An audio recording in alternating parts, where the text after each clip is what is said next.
YouTube. It is what is it? Thursday.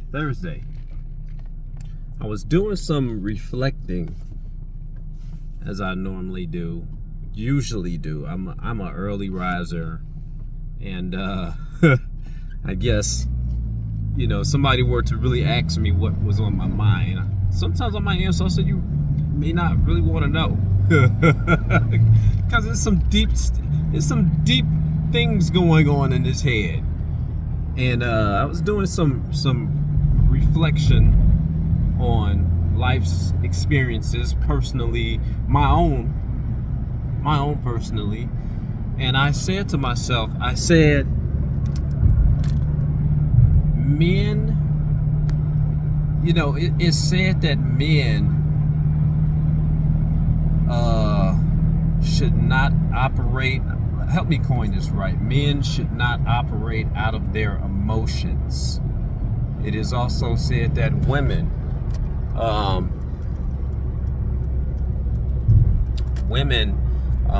operate out of their emotions, and I had to really think of it, and I've got to look up the true definition of what an emotion is. It is a feeling. I'm feeling sad, I'm feeling happy, I'm feeling this way, I'm feeling that way. And as with all feelings are temporary. All feelings are temporary. And I thought about that. I said feelings are really temporary. If men operate out of their emotions, you may be operating out of a temporary feeling when we should actually, as men, operate logically. My wife, if she's watching, she'll hear me say all the time, she'll make the comment, I feel. Well, I feel. All women make that, I feel. And I told her there's a difference between what you are feeling and actually reality. There's a difference between feeling and actually what's happening.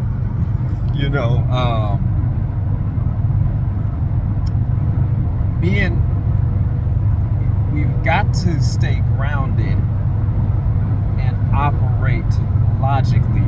A man can operate off of his feelings and block all logical sense. He'll block all logical sense. All logical sense. Facts, data, the actual numbers, because he operated off of his feelings. That's the reason why they probably said men or women shouldn't rule, because of the emotion base. Men make the same mistakes, operating out of feeling when the logical data was presenting itself. When the logical data presents itself, I am a very realistic person, and there have been times where I've operated out of emotion. I shouldn't have did that. I could have handled this better. I should have waited. I should have, everything was telling me. Why does this one have a full tank of gas? I was trying to get out of these parts a little sooner. Anyway, I'm just rambling about traffic. But yeah, it's important to operate off of the actual facts, actual numbers. You guys will hear it all the time. Numbers don't lie. Math doesn't lie. And it's kind of like if you look at a person's credit history. You look at their credit history, and it'll tell you a couple of things about them, even if they have bad credit. it'll tell you a couple things about them.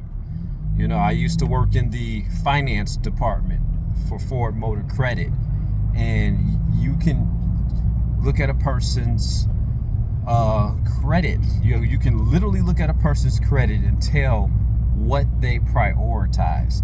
Even if they filed bankruptcy, you can look at their previous credit up until the time they filed, and you can still make a sound judgment that either this person lived reckless, or either this person fell into a hardship.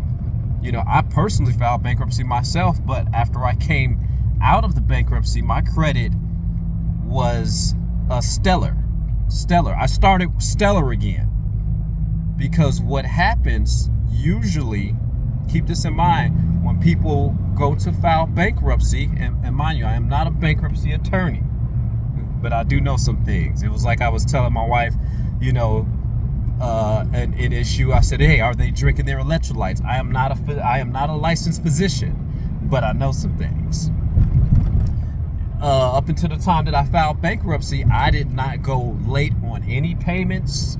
I remained a stellar credit history, so that when I filed bankruptcy, I was left with that stellar score, so that when it came time to resume the normal functions of my finances, there it is again. And I continue to pay things on time, the things that count. You're gonna be like, there's things that don't count? We'll talk about that later. It all begins with prioritizing.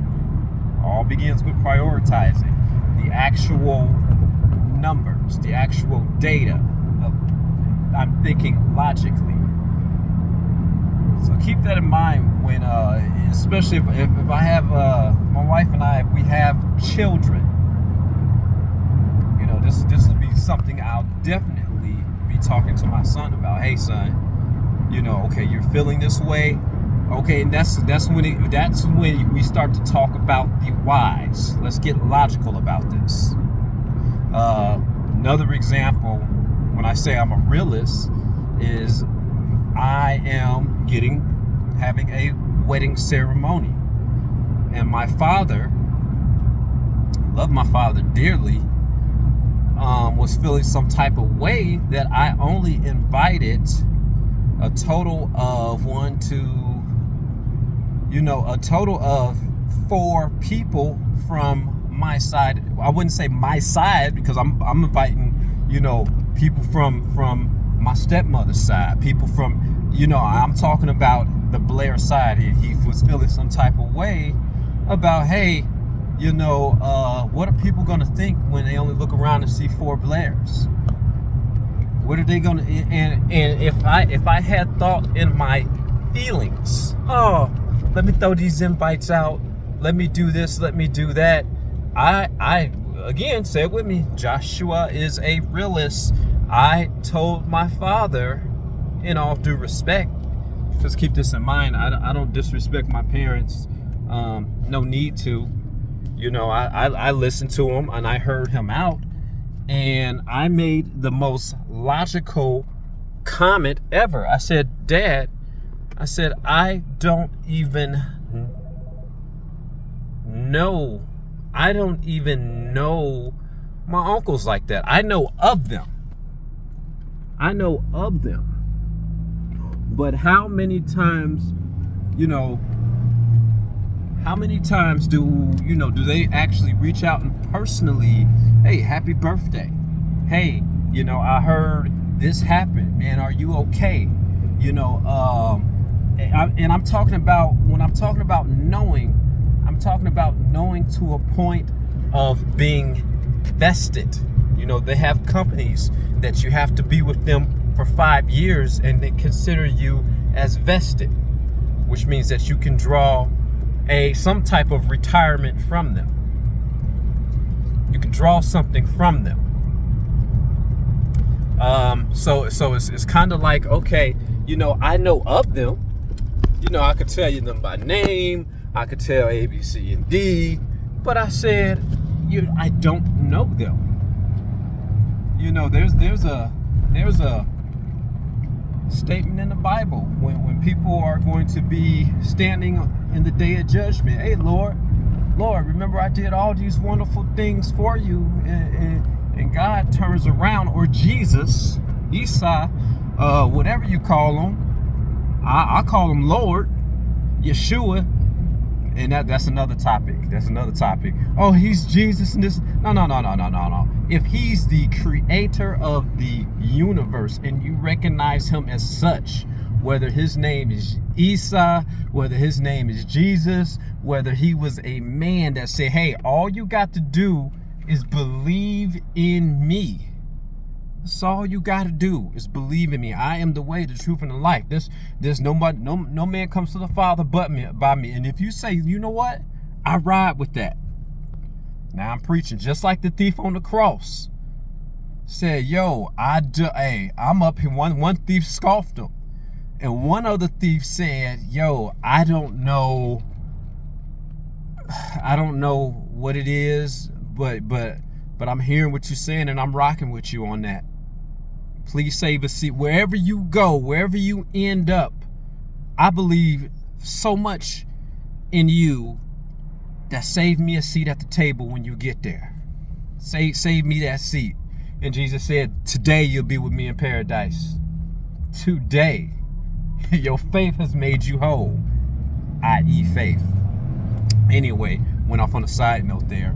But I responded with a realistic, logical answer to my father.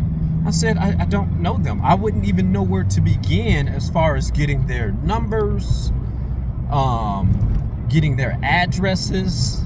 You know, my wife has 100 and some odd people. She was very instrumental, got everybody out. Apparently she has deeper connections with her side of the family. You know, and I do I send an email blast out? Do I get on Facebook Marketplace? I said I don't know where to begin. I was being facetious with those comments. I didn't tell him that. I don't know where to begin. You know, that was logic. I gave him a logical answer based off of data, not emotions. Did tell him I see what I can do, but really there's nothing I could do. You know. But just think about that. You know, emotions based off of true logic. Peace.